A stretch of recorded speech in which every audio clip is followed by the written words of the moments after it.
एक था राजा, उसके पास थी एक हाथी जो बीमार थी और मरने के कगार पे पहुंच गई थी। राजा उस हाथी को एक शहर में भिजवाया और कहा कि जो भी व्यक्ति, जो भी आदमी आके मुझसे कहेगा कि हाथी मर गया, मैं उसको फांसी की सज़ा दूंगा। उस शहर के सभी लोग उस हाथी की खूब जम के सेवा करने लगे, उसकी देखरेख करने लगे, उसका इलाज कराने लगे। लेकिन हाथी चूँकि बहुत ही बूढ़ा हो चुका था, बहुत कमज़ोर हो चुका था और वह बच नहीं पाया, मर गया।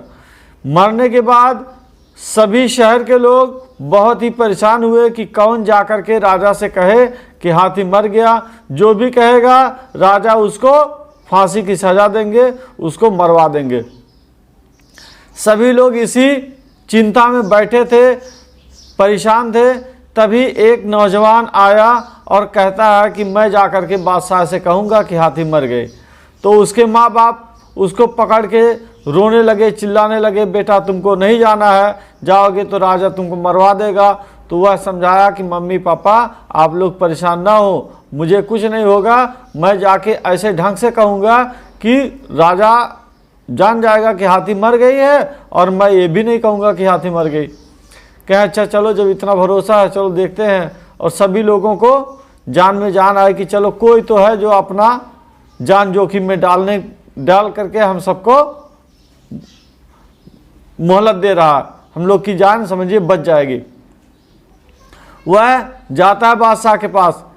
तो बादशाह कहते हैं भाई कहिए क्या बात है, कैसे आना हुआ।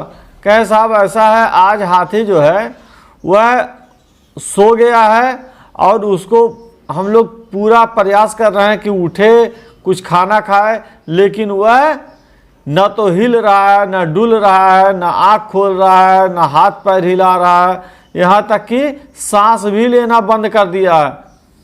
तो राजा साहब कह रहे हैं कि क्या हाथी मर गया है। कहे ये तो मुझे नहीं मालूम है, लेकिन इतना मैं जानता हूँ कि वो सांस भी नहीं ले रहा। तो राजा साहब कहे कि इसका मतलब हाथी मर गया है। कहा अब ये तो आप ही कह सकते हैं, मैं तो कह नहीं सकता।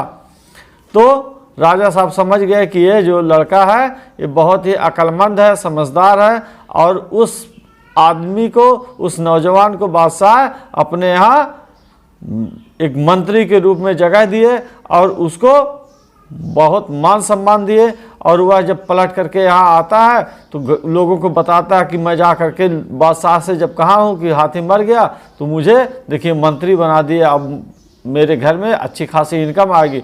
तो सभी लोग बहुत खुश हुए कि चलिए कम से कम हमारे शहर का कोई आदमी है जो आज मंत्री बन गया है और अब हम लोग के भी बहुत सारे काम आसान होंगे। तो इस तरह से देखिए कोई भी काम हो, कोई भी मुश्किल वक्त जब आए तो हम लोग अगर उसका कोई ना कोई बेहतरीन रास्ता तलाशें तो कोई ना कोई उसका रास्ता ज़रूर निकलेगा। और यह तभी होगा जब हम ठंडे दिमाग से उसका रास्ता तलाशेंगे, खोजेंगे।